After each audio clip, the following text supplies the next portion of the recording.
What is up, guys? Welcome to Legacy TCG, back with your daily dose of Edison.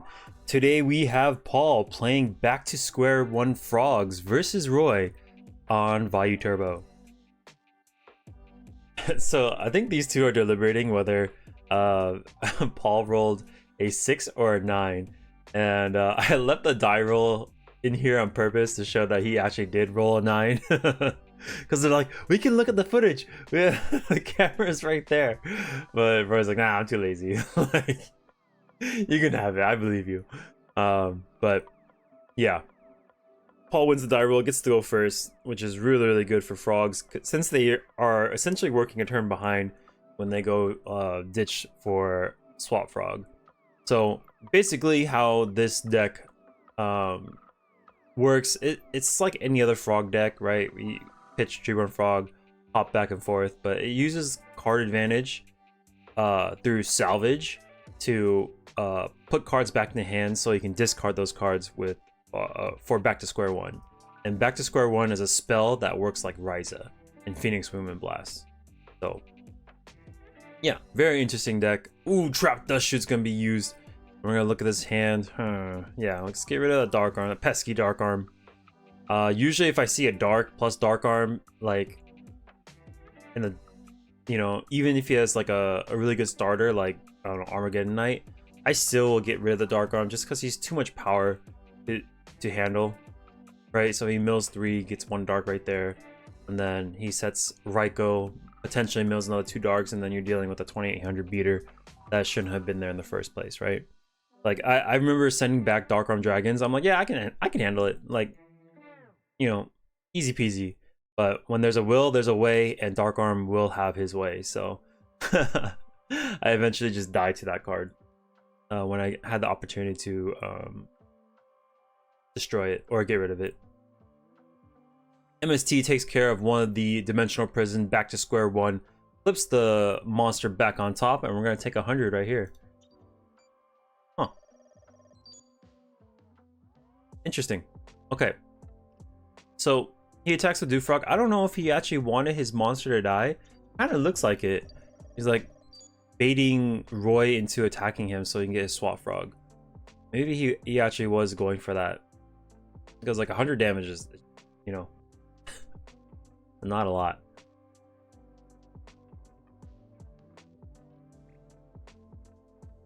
Yikes. Caius comes down, burns the Necro Gardener for 1,000. And he may swing in for 24. Oh, he's gonna discard a special swap. Does he just return this before? Yeah, he might just return this. Because he knows the other back row is potentially D-Prison? Yeah.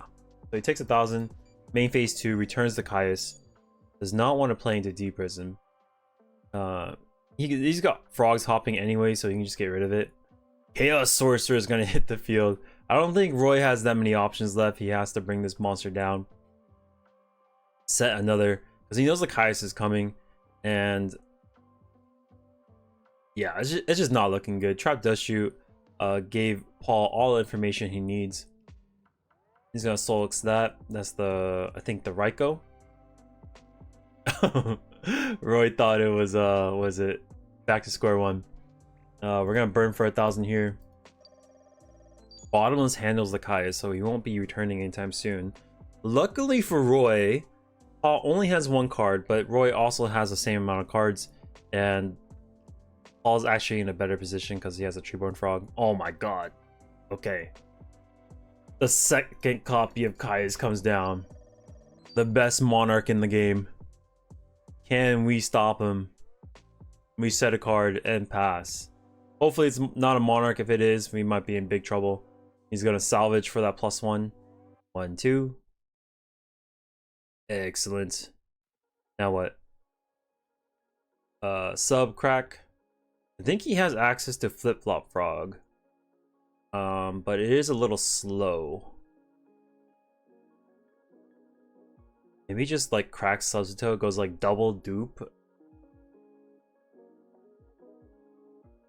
Or double swap frog? No. He's got other ideas. He's gonna filter everything out. Go with Unifrog. Pot of Avarice, gonna send everything back.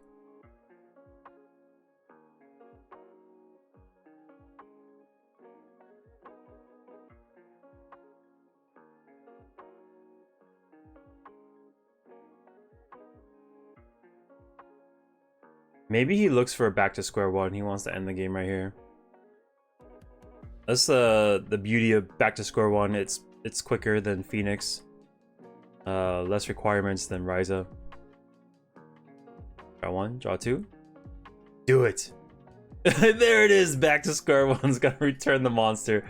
And we're going to game number 2. All right. Yeah, this deck's pretty nasty, man. With a deck like Vayu, there's a lot more setup. So if he's able to just take advantage of the early game and not let these Raikos flip, not let the Armageddon Dark Grab first pitch, then he's actually in a really good spot. The Rises back to square ones is gonna set Roy really far behind. Yeah, he's gonna even pitch for this. Face down monster. It could have been like a Vayu, could have been Hamster, Raiko, we don't know. Paul's just not gonna risk it. Okay, we're gonna ditch Tree Frog, swinging for 1,000. Is not afraid of gores. He just wants to go in. Wait, 1,000 or 100? Wait, I think 100. Oh no, he bounced back to hand, summoned Dupe Frog. So if this monster dies, it's gonna replace itself. It's gonna refuel the back to square one. But the Kaiku is gonna rip all these cards from the grave, and we're gonna activate Dupe Frog's effect. Yikes! This is this is troublesome. Gonna get the other Treeborn Frog.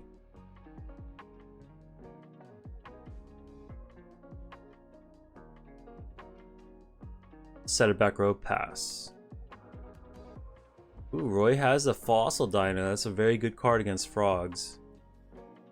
But he's gonna have to keep bodies off board.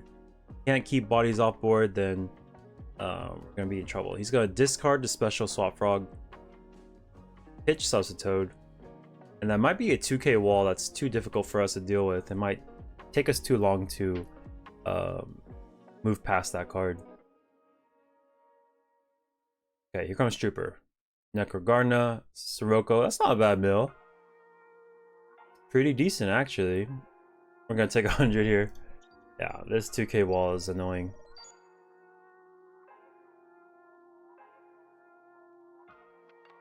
Huh. Yeah. I mean, I don't know what he thought was gonna be face down, because the frog's already engraved, and like, you know, you kind of know it's gonna be there. But if he summons the Dyna, like, it's not any better. So I guess milling with a Card Trooper actually gives us more options. We're gonna Caius for the Card Trooper. That's gonna not allow us to draw, and then we're gonna swing over this Kaiku for 600. Ooh, he protects it, Necrogarna.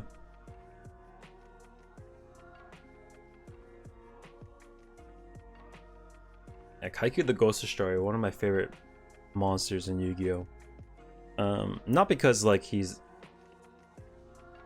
broken or anything, it's just because growing up that was one of the cards in my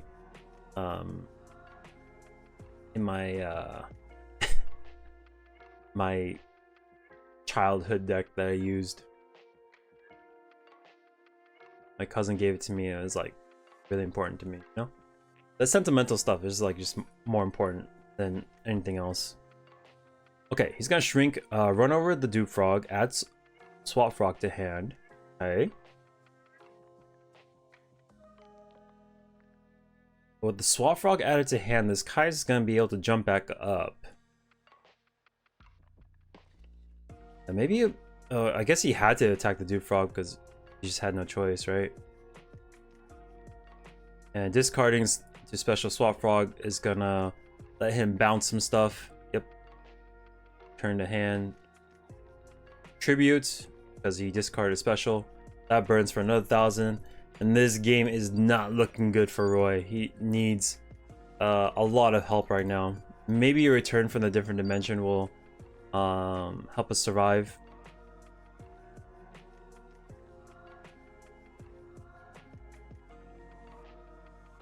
Okay, it takes 24 too.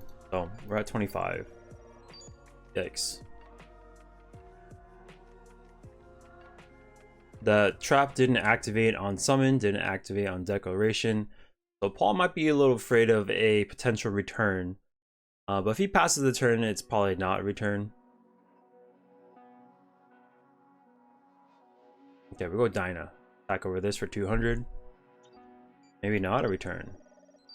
Because Dinah definitely blocks that way. He's gonna Heavy Storm. It is Burial. It's little brother in our cards. Kaiku's gonna be summoned. We're gonna run over this, and that's gonna seal the deal. All right, that was a rough couple of games for Roy, but he tried his best. It's just I think this matchup is not very good for Vayu Turbo. It's essentially like at least 3 Caius, probably 3 Ryza, and then there's another 3 cards that spin your stuff back to the top of the deck. Like we're struggling for sure. The only way he really stops that is if he slams down a fossil and has additional pressure on the side to rush down Paul, but he's gonna have to find a way to like protect the fossil as well.